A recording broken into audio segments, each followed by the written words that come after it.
to record today's session. So anyway, without further ado, let's let Jen get started with her presentation. And then if I'll put my information in the chat, if anybody needs any help after this, you'll know how to reach me. Go ahead, Jen. Take it away. Thank you so much. I'm grateful to be here. I'm glad you all are here, and I'm excited to share this sales workshop today. So I'm just going to dive in. Okay, so this will give you fresh mindset, strategies, and scripts for way more sales. I'm excited to share this. So let's dive in. Okay, so today you're going to learn 3 mindset shifts and tools to get you excited about sales. You're going to discover sales strategies that will give you confidence. I think I'm sharing about 5 of those. And then you're going to learn game-changing sales copy techniques and perspectives on what to talk about when you're selling, whether you're writing or talking.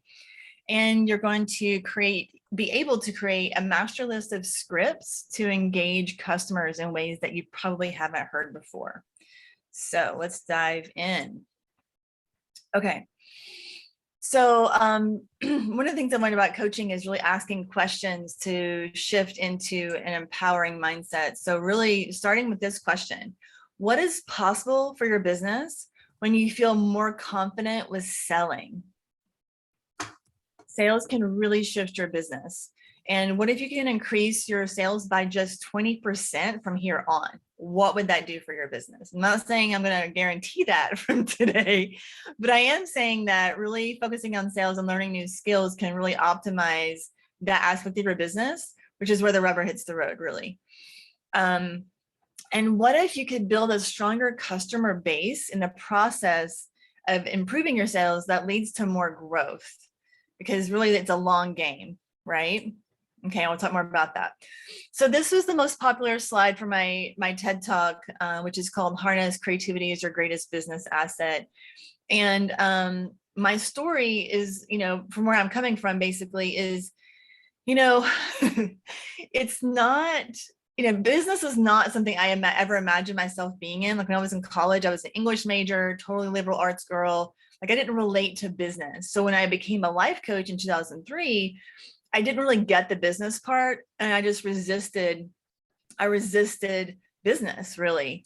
And in my TED Talk, if you watched or you get a chance to watch it, you'll hear my whole story. But the bottom line is that resistance led me down a road to file bankruptcy, and to, after years in business, to not be able to keep it going and to take a break from business for a few years and go back to teaching. But then when I came back to business, I moved back to Asheville. I moved to Asheville, and I was living in Hawaii and California before. And I was able to reframe business with my new jewelry design business that I had. So I was able to really embrace the components of business I had previously resisted, and this made all the difference for me.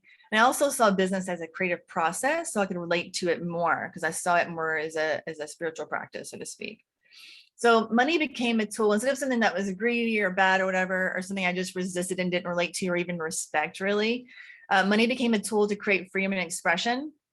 Marketing became visibility and education. And sales became connection and service. So this is a basic reframe of the main components of business that I previously resisted, but I also find that a lot of my clients resist. So I work with creative and like holistic minded people. So they're not your typical like former CEO kind of person at all.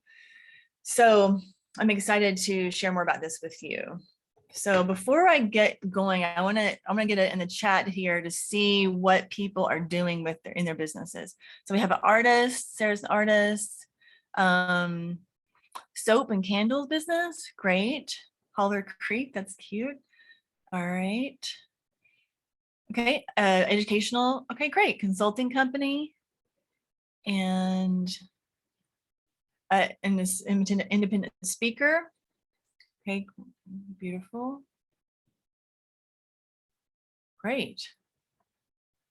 Wow, so advocate activism's in here too from, great. Mobile studio. Okay, great.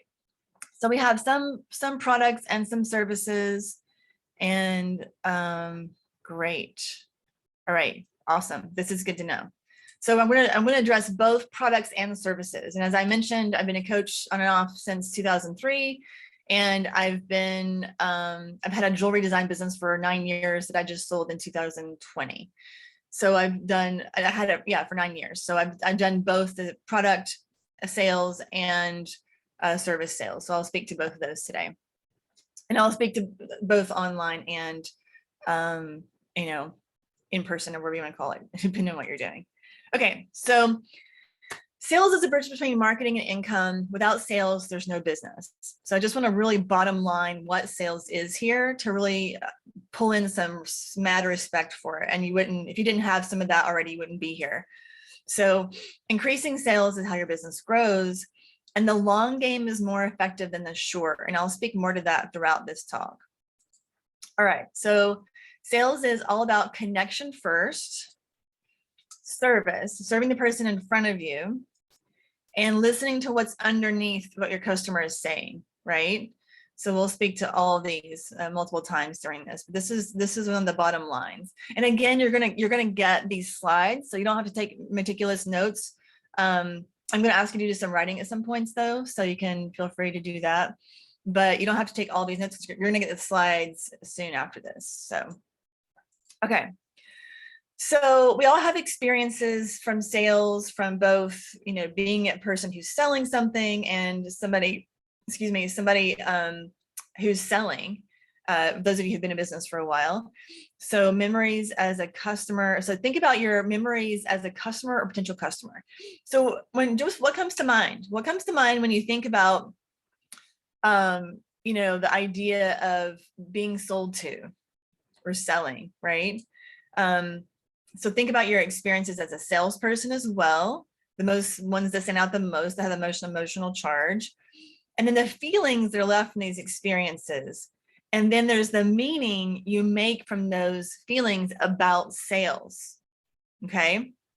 So just for a second, write any notes down that you think about from, as a customer, when you have been on the other side of the sales process.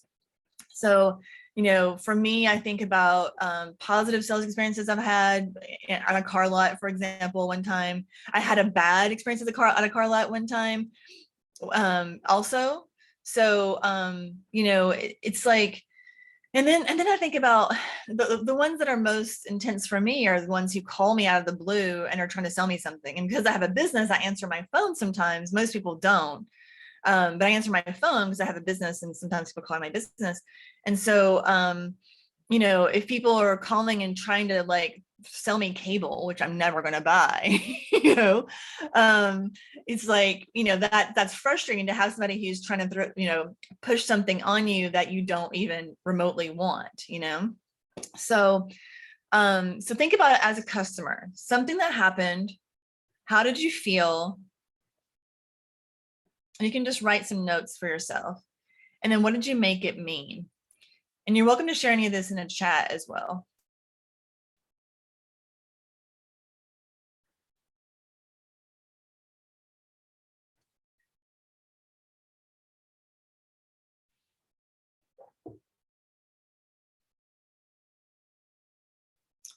And then, so just reflecting on this, this is just something that impacts your relationship with sales.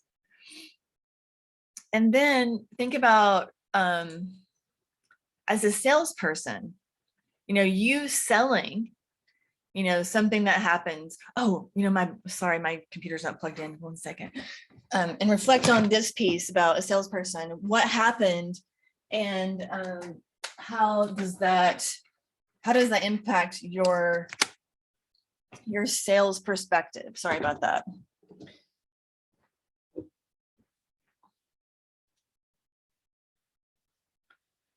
So these are experiences that have given some flavor to how you see sales, Right.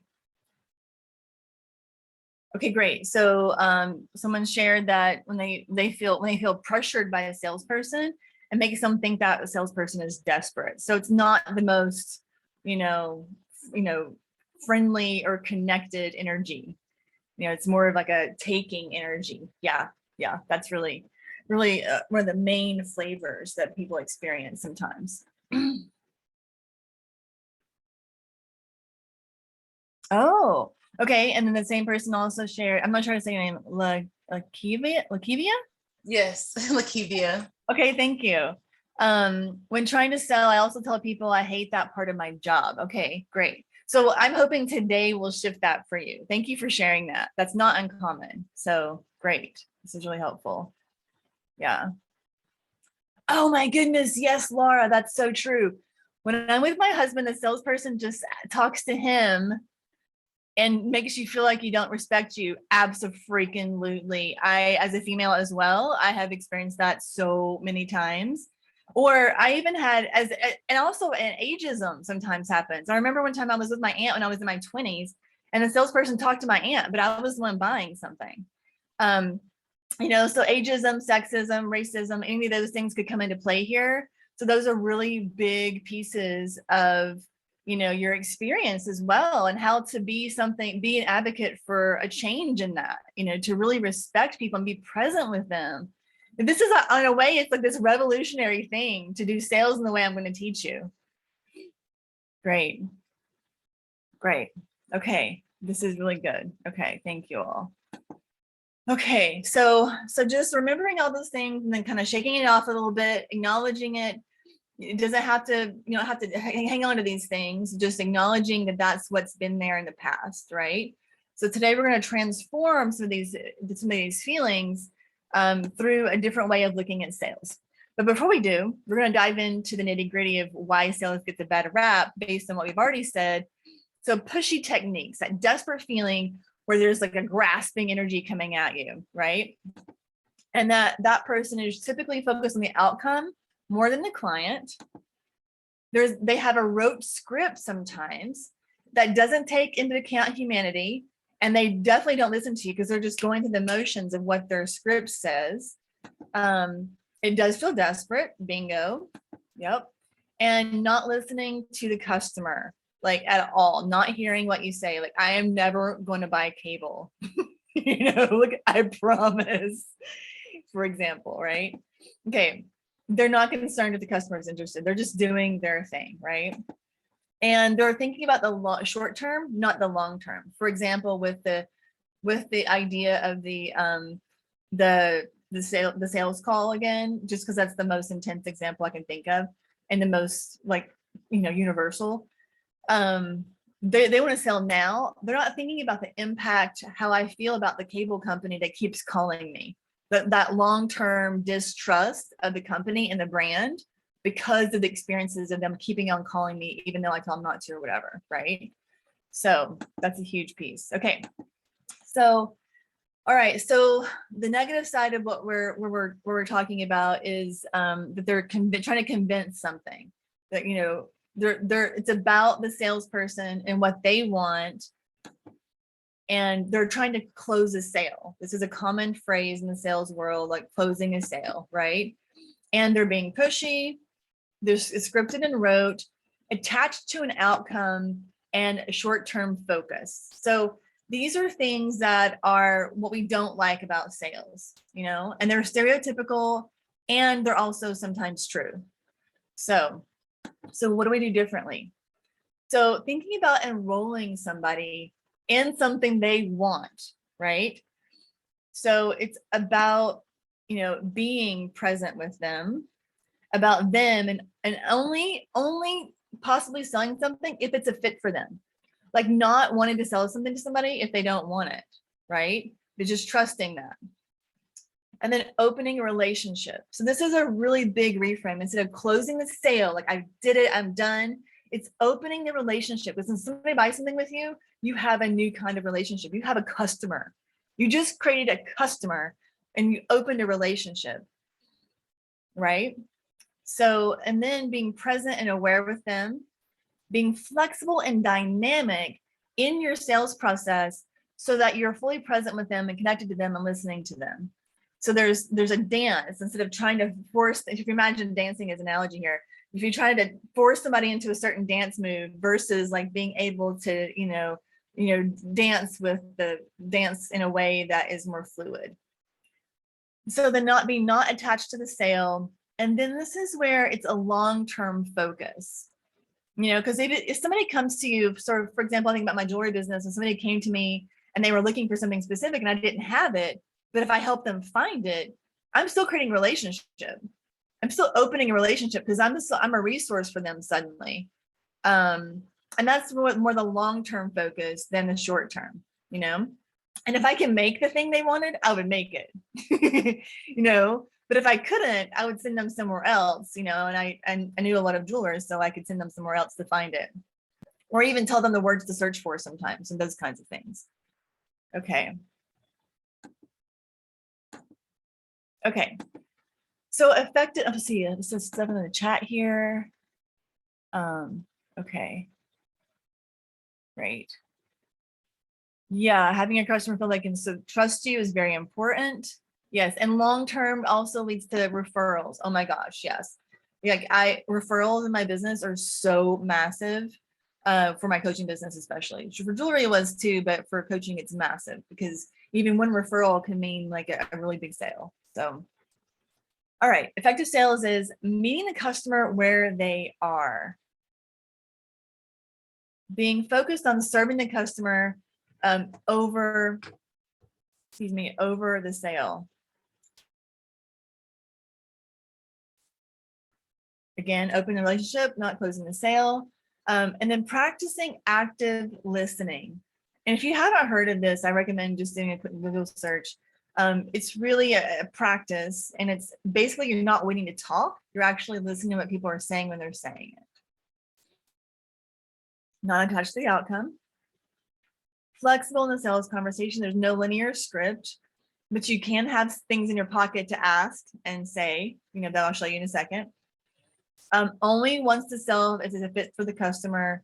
And success is measured by relationships, not only money. And notice I'm not saying not money, because money is a factor because you have a business. If you don't have a profit, you don't have a business, you have a hobby. So money is important. But if you measure by relationships, you're really focused on the long term, not the short term as well. Again, long-term focus. Okay.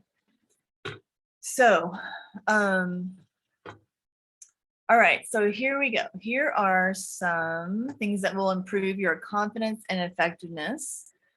These are mindset shifts. So there are no have-tos in sales, right? So really you want to be able to, so there's no right or wrong.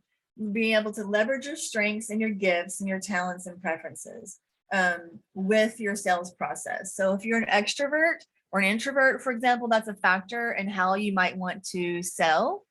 If, there's all kinds of factors, and really it's about, you putting energy into the parts of sales that you like the most, right? So that's a big factor here. There are no have-tos though. So there's no one right or wrong way. That's one of my main things in business is there's no one right or wrong way. It's a process and it's a practice in a way.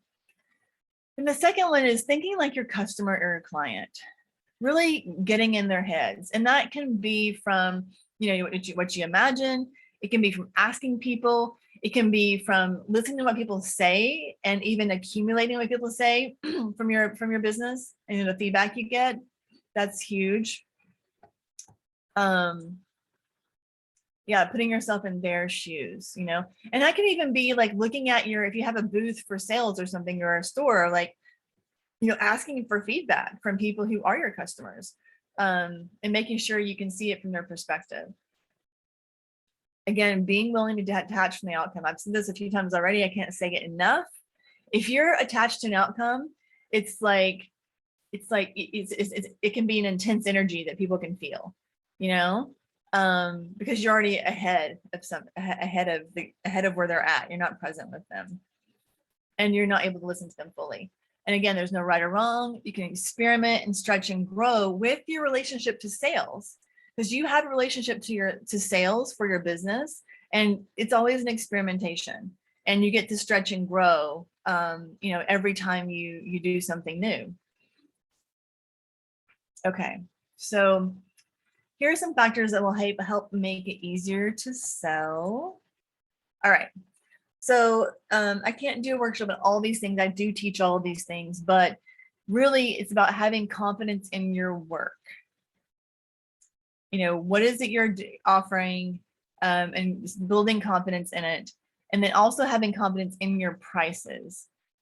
So that is massive, because it's hard for you to really step into selling something, the price you're selling it at, unless you really believe it's worth what you're saying it's worth.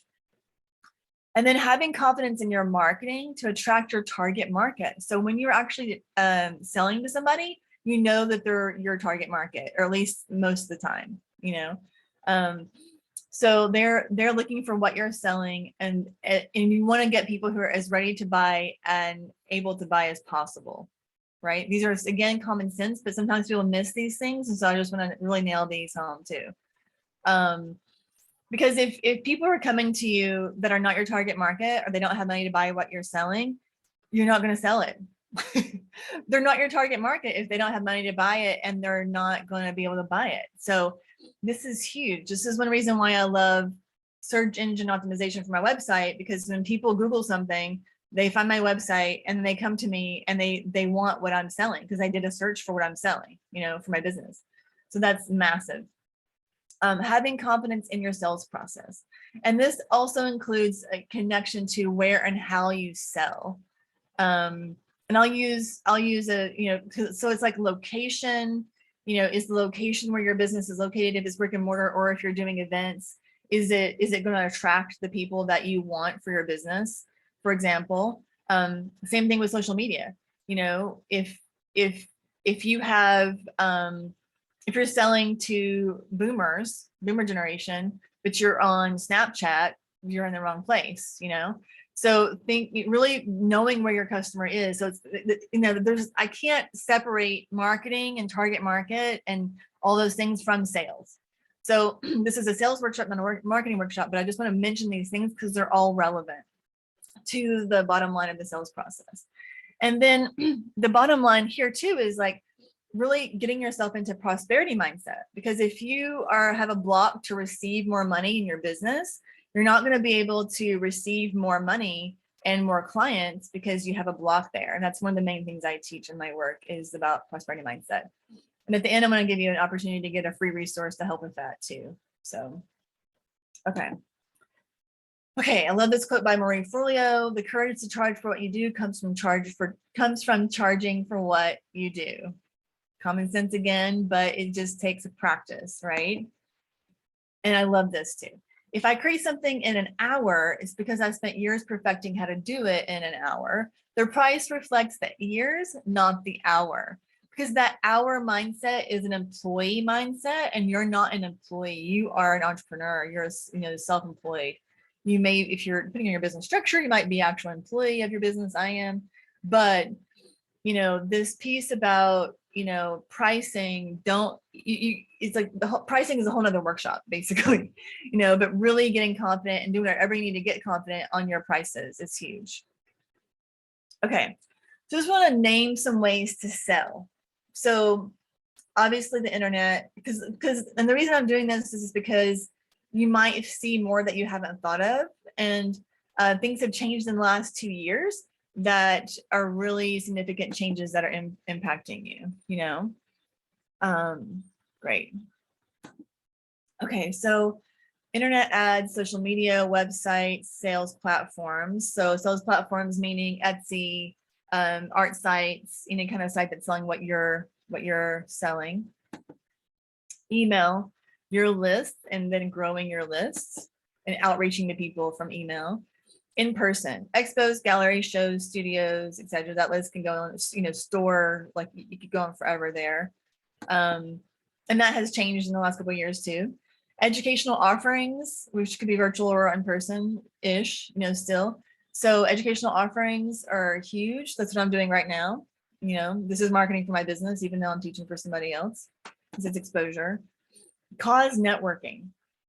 So cause networking is really connecting to a cause that you believe in and networking within that community to benefit the cause as a part of your business strategy. And then relationship focus, so actually connecting with people individually is huge. Collaboration, creating a win-win-win marketing piece. So that's what we're doing as well with Women's Business Center right now. So win-win-win. So everybody wins. The customers win, the businesses win. That's really the mindset that I love to come from in business, because why would you do anything else, really? And then word of mouth. Don't underestimate word of mouth. I know somebody who didn't have a website for years, had a full therapy practice. I know people who don't have a strong online presence who have thriving businesses. So don't underestimate word of mouth, because it can take you very far. Okay, so all right. And word of mouth is really a marketing strategy, but it's a way to get strong leads in, right? Okay, so this is the first sales technique. This is what I learned later in my career for sales that I loved. This is especially good for in-person sales, and the examples I'll use will be about that, but you can also translate it to different kinds as well. So matching the person's energy. When I say matching the person's energy, I mean, like, so when somebody comes into your store, for example, this is just an example. If they're shy, you meet them there. If they're like, hey, how are you doing? You meet them there. So this is huge. I cannot tell you how many times I've had very interesting experiences just by doing this one technique. So for example, and this is a technique used by police officers if somebody is violent or doing something intense, they'll meet them at that energy and then bring them back down. You can't go to a crazy animal and be calm, because you have to match the energy at first. And so I'm not saying that, I'm not training you in that today, but I am saying that matching a client's energy is important. And that's part of just meeting them where they are and being present with them.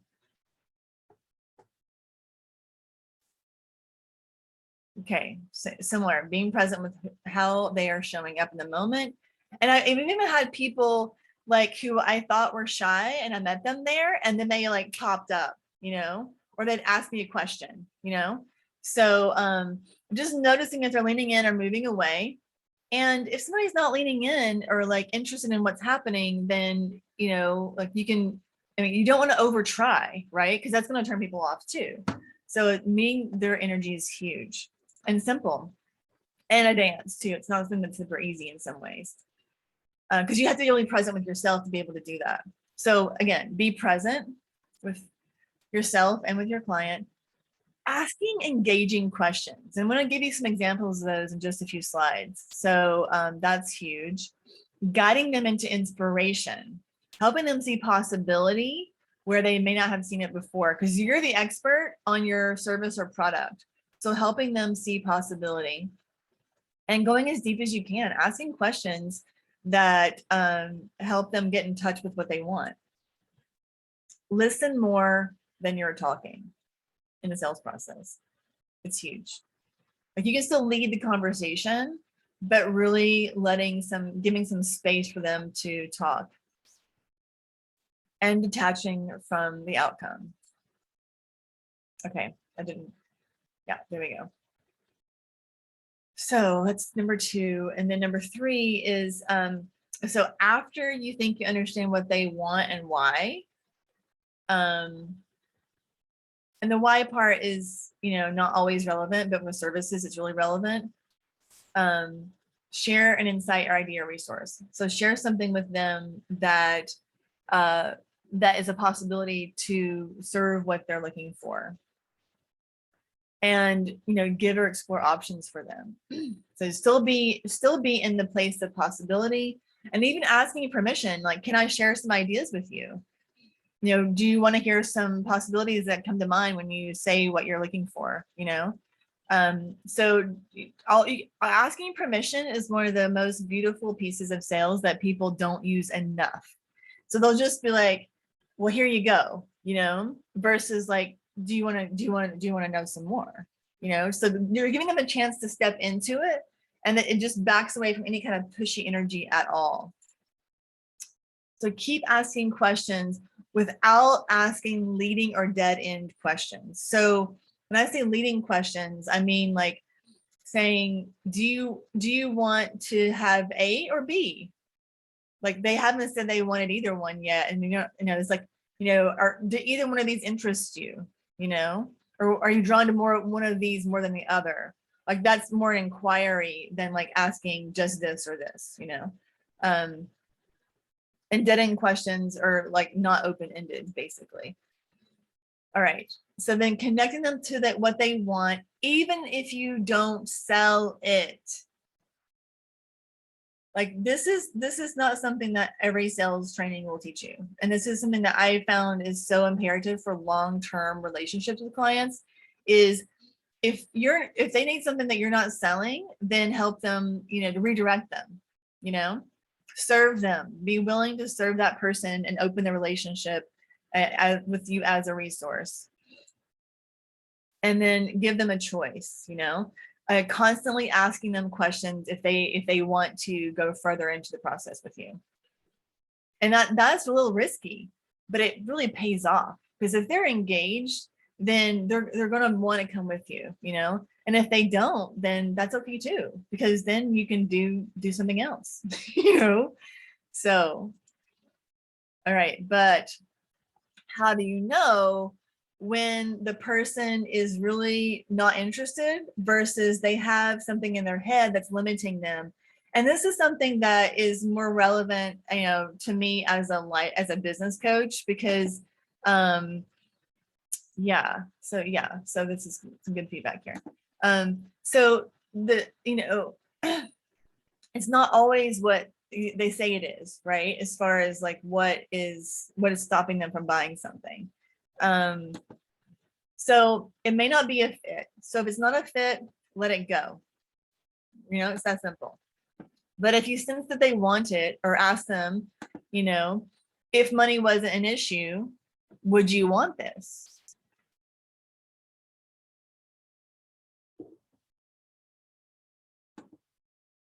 And then, part of the money conversation could be that they don't see the value of the thing that's being sold. So then it's like speaking to the value or what they'll get out of it, or the price they're going to pay if they don't get the thing. And then they may not have a prosperity mindset to give themselves what they need. So either they don't see the value, or they don't have the capacity to give it to themselves. So those are some considerations of why money is an issue. And I'm just going to graze these. I can't go into these obviously, but just really getting your head around like, okay, is it really about the money here? Because sometimes people go to assumption that it's about the money, but it's not always about the money, right? But like, oh, I need to lower the price. Not necessarily. You may be hitting the wrong target market, or it might be one of the other factors I'm going to address here. Time. If they say don't have time to do this, they may not trust themselves or you.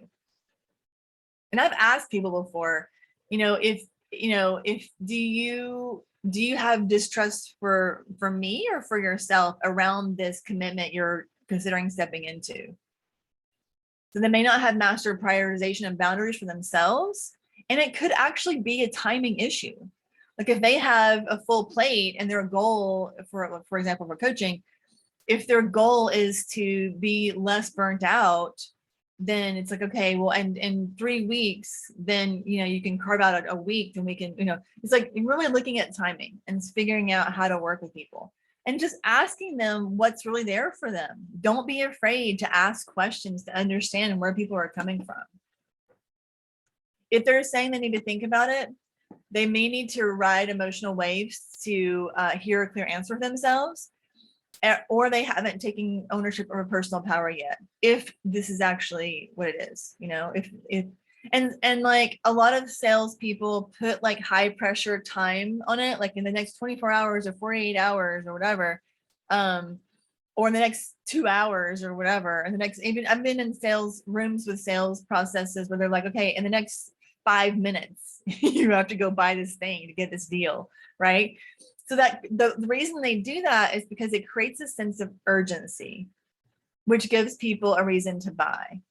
So that could be like a limited time offer, it could be, all kinds of things.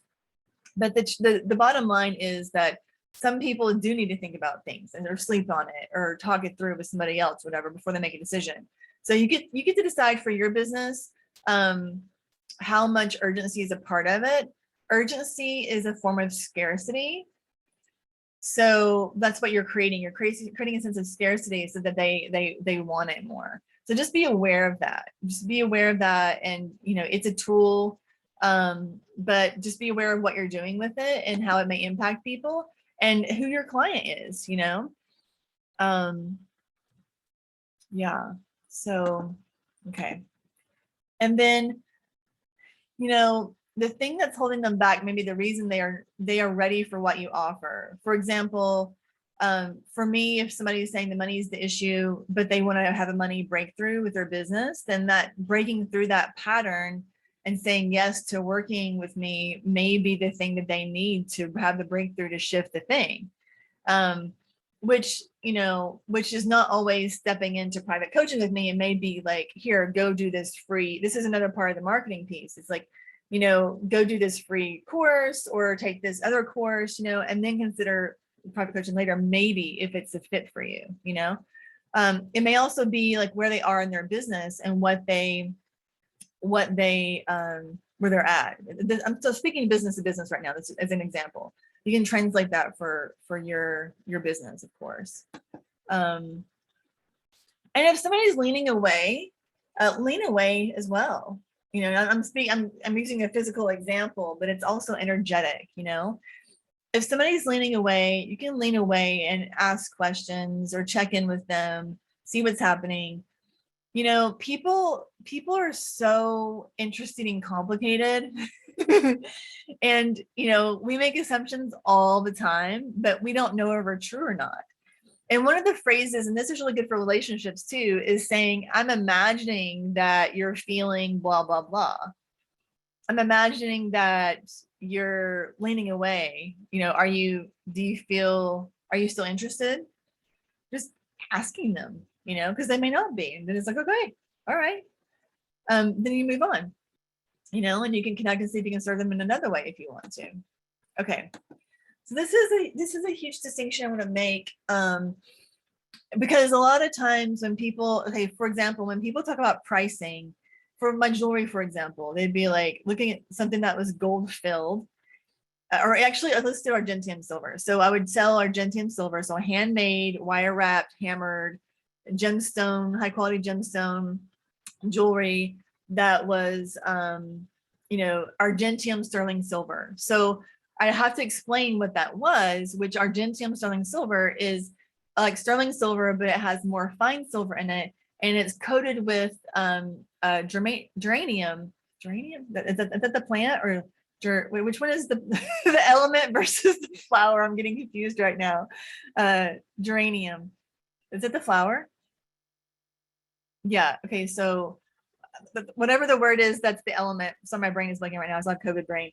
That it rises to the surface so that it doesn't oxidize, So basically I'd have to explain, and I'm out of practice, obviously it's been a couple of years, but it feels like 5, to help them understand the value of the thing and why it costs more than typical sterling silver or a gold fill metal that I use, which had 100. So people think of gold plated, but it had 100 times more gold than gold plated.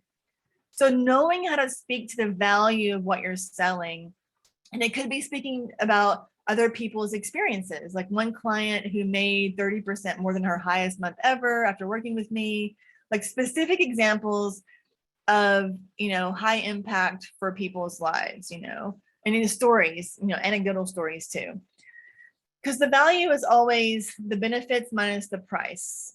The benefits have to outweigh the price for that person, for them to see the value for them. So basically you have to understand, what they value and what they're looking for to be able to speak to that. Okay. Okay. So if you're not sure for your business, the feature versus the benefit, because people try to sell features a lot of times, but really people want the benefits. Ask, so what? Say, okay, it has Argentium sterling silver. So what?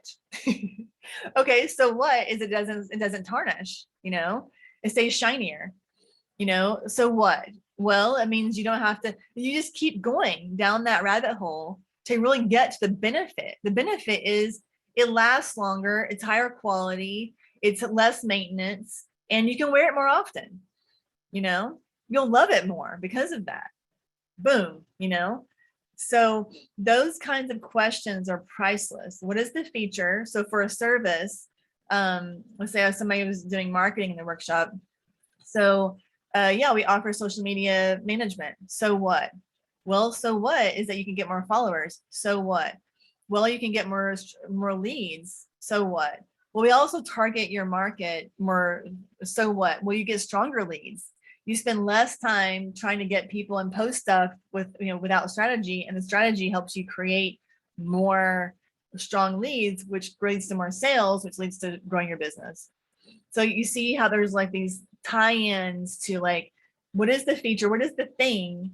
And then what is the benefit that's underneath the thing? Because that's really the value for your customer. Understanding that going into the sales conversation is priceless. And this mindset is huge too. So your competitor is not always another business. It's the status quo. They're fine without you. How are they better off with you than without your product or service? That's really the value that you're speaking to. So getting clear on this, and I recommend that you take this question and look at some of the things you're selling and ask this question. Do a journal entry like, so what? Okay, so here's the thing I'm selling. So what? And just ask that question, It sounds like a teenager, like, so what? So like ask yourself that question, or like not just a teenager, but a snarky teenager, which I used to be. All right. So, okay. So here are some things about selling in person. I'm not going to go through all of these. You're going to have these in the slides. There's 2 pages of these. What I recommend is that you pick a couple and play with those. This first one is for in-person. Yeah, but the first 2 pages here are for in-person. These are questions to engage people and to be curious about them, and this is if they're engaging with you, from the beginning, yeah. And then here's another one. Yeah, really engaging with them even deeper. And there's some things at the bottom here that are like, I'd recommend this. I want you to have this piece. If you want them to have the piece because it looks great on them, say it. Don't hold back. It's the truth, And some people are like, oh, I don't want them to think I'm trying to sell something. If you have a detached energy from it, you're not trying to sell it. You're saying your truth if it's true, right? So just really unpacking the energy of like the fear of like trying to be salesy or not being salesy, and just really engaging people, connecting with them, So this is huge. So again, I'm not going to go over these, but I recommend you look back at these to see which of these stands out to you for your business, and translating them for your business. What would the equivalent be, Because like some of these questions are like, I asked, what other jewelry have you bought from artists in your area? Or if they are wearing something that is relevant to you, or just asking questions, engaging them, it's huge. Okay. If you want to sell wholesale, it could be a whole nother workshop in itself, but I just want to emphasize here that selling to a store is seriously opening a relationship, because you're talking about, way more sales than just one single customer. So this is a really important relationship that you're stepping into. So there are some examples here that are just really being honest about your interest in their store. So I adore your store. I believe it's the best fit for my business in your area. Because as you know, if you sell wholesale, you can't have too many stores in the same area selling your stuff. So really being honest about if they're your first choice or not. And if they are, say it.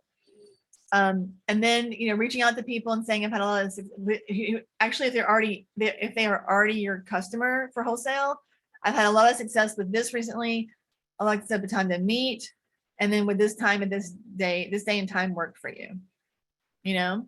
So just really being open to connecting and sharing what's working and sharing that win-win with them. They're going to sell more stuff too, right? Great. Let's see here. Okay. And then if they blow you off, and you can do this in any sales process, you can say, I don't think I've done a good job here. What have I missed? You know, because that's going to have them be more honest with you if they want to continue engaging. Yeah. So if something's not flowing and like that was flowing, then it's not. Asking, what have I missed here? I feel like there's a shift. Just honoring the energy that's happening and being really clear and transparent with what your experience is and being willing to say it. Okay. If you're selling a service, take the lead in the conversation. Ask why they contacted you or scheduled with you. Ask what they're hoping to get out of working with you. How do you think working with, so I can say, how do you think working with me would help you? And this also helps screen people in case they're don't understand what you're doing and they want something that you can't help them with, for example. Is in asking, is there a specific support you're looking for? And even a specific flavor of support. When people get deeper with me, I ask them, like, how do you feel supported? What kind of coaching do you want? Let's talk about what that looks like, you know? And it may or may not be a fit because of that too. So questions or for me or fears you'd like to share about, this happens all the time. If people have had bad coaching experiences, they share those with me. And we talk about how this time is different and how it is different or whatever they need. If you can help them, tell them. And if you can help them, you can ask them again and ask them a question. Do you want to hear what that could look like? Like, I believe I can help you based on what you're saying. Can I share what that would look like? You know, before you share it. And here's my vision for you. Like, here's what I see for you as a possibility through our working together. So there's some tips for that. Okay, so now the last part here, I just want to like step into, okay, so people have like, I've seen tons of different sales processes for tracking sales, for, you know, customer management systems, you know, all kinds of things. So here are some things you can track besides money, because money is the obvious thing to track for sales, right? And everybody does that when you're tracking your numbers in general. But here are some other things you can track as well. I'm going to give some examples. So you can track website traffic and conversion rates. And you can ask your web person how to do that and even meet with them monthly or quarterly to track what's happening so you can adjust your website. You can grow your email list and have emails, you know, and sending, your email list growth, emails sent. Yeah, so you can track that, how many you're sending and how fast your list is growing. Views and engagement on social media. So this is something you can track as well.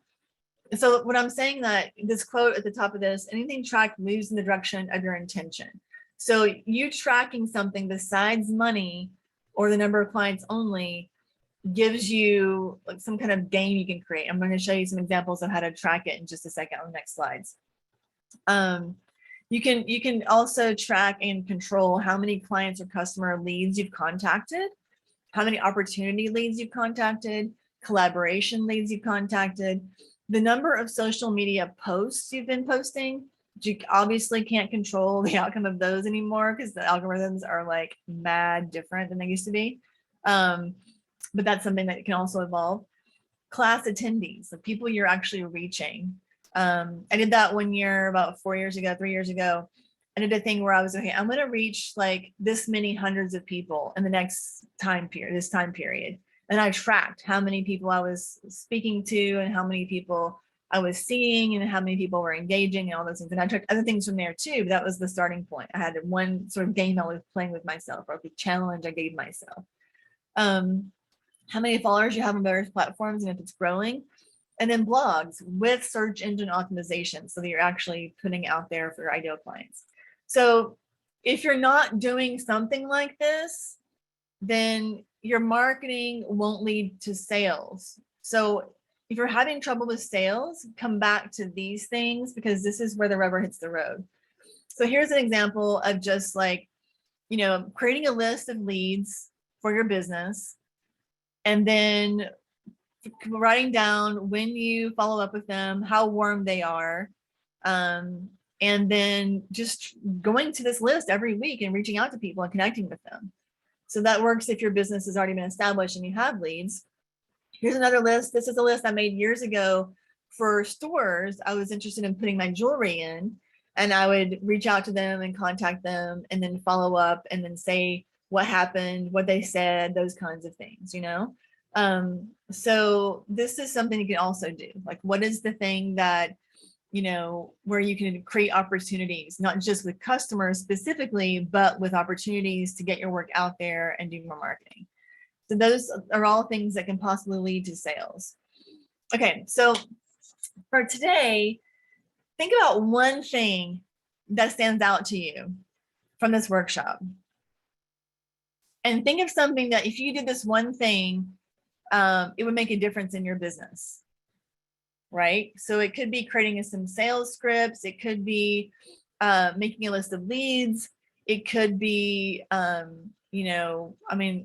writing down the values, the features and the benefits of the features of your business. Anything from this workshop that you feel like you want to go deeper in, what is that thing, and then write it down. And it's something that you wouldn't have done if you hadn't taken this workshop. Not something you're planning to do, a year ago that you haven't done yet, but something that's like, wow, if I did this thing, if I focus on this, it could really make a difference. And then put it in the chat. So tell us what you're going to do in the next week to evolve your sales relationship with sales in your business. And you can put it in your calendar, of course, too, so that actually when you're going to do it or when you're going to do it by. And I recommend having a week, no more than a week to do it, so that it's fresh in your mind, So I'd love to see any commitments that you're making, what stands out to you.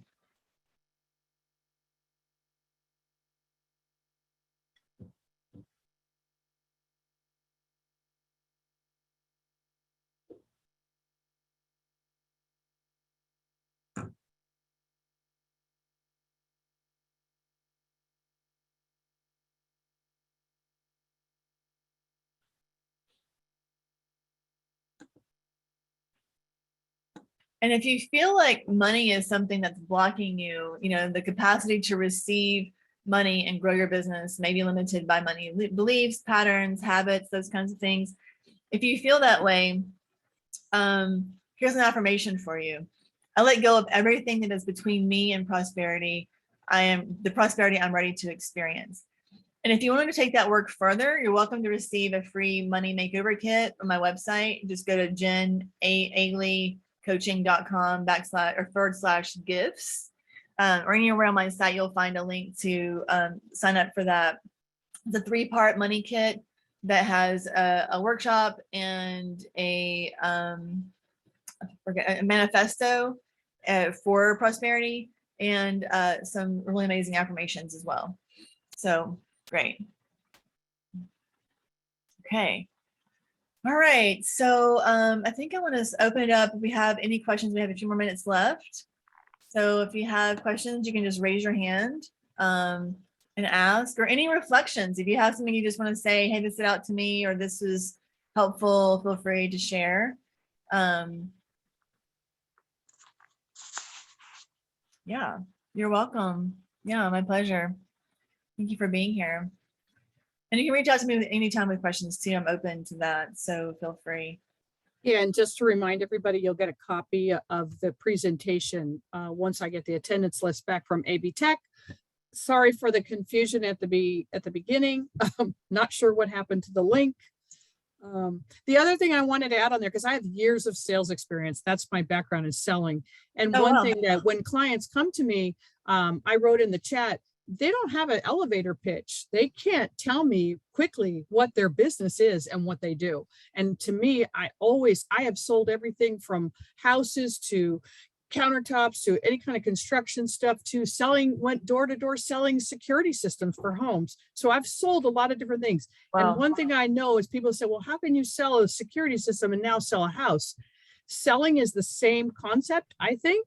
It's just knowing your product. And so if you know your product, which I say to people when they come to me, you know your product because you've made it, you've created this. But you got to come up with the spiel, as they say. You got to be able, it's got to roll off your tongue like it's natural, Yeah. And the other thing, the other thing it's huge. Yeah. Yeah. And the other thing is that people come and I say, well, when they're trying to figure out their pricing, whether they're making the right price, I've asked them to, have they secret shopped their competition? Because every sales job I've gone into, I've secret shopped all my competition to make sure. I want to see what they tell me, what they say and how they sell. And, it doesn't hurt. Yeah. I mean, I think it's important to know the market that you're in. Yeah, for sure. absolutely. At the beginning of your business, especially, because if you don't know what's out there, then you don't know how you stand out. And if you don't know what other prices are there, then you don't know how to price your stuff, because you really are trying to figure out like where you are in the market. And that's a marketing conversation, really. But it's definitely relevant to sales. But it's huge to be able to know what's out there, Yeah. and where you stand in that, and then how that relates to the value you create, and how you talk about that with your customer, Absolutely. Yeah. You're welcome, Anita. My pleasure. Yeah. You're welcome, Sarah. Yeah. Great. My pleasure, Tasha. You're welcome. All right. Oh, great. And some people got, like Kivia got confidence that she's doing a lot of things right. Good. That's beautiful. I love that. Oh, you raised your hand. Go ahead. Yeah, go ahead, Kivia. Yes, thank you for presenting. I was gonna say, I'm glad Laura said that, because one of the things that I noted when you asked us to talk about our sales experiences is that some of my best sales experiences have come from people who are really knowledgeable. So it's like you can throw all these questions at them and they're able to answer, questions about their product. And that always is a good experience for me, because I want to make sure I know, what I'm committing to or getting into. So I'm glad you said that. Yeah, and that's there's one slide here that if you have a newer business, there's one slide that I created that was like, be confident in your product and your target market, like those kinds of things, and are huge. Your pricing, like really stepping into confidence and getting support with that if you need it, because those are all. It's hard to sell something if you don't feel confident about every aspect of it. Right. Yeah. Thank you. That's great. All right. I think we're good. So thank you all for being here. Okay. Thank you for hosting. Great. Thank you, Jen. That was wonderful. Thank you so much. And like I said to everybody, please reach out if you need any help from the Western Women's Business Center. And I will be sending out this presentation as soon as I receive that. Okay. I'll get it out to you the next few days. Thanks so much. Thanks, everybody. Have a great day. Bye, everybody. Bye-bye.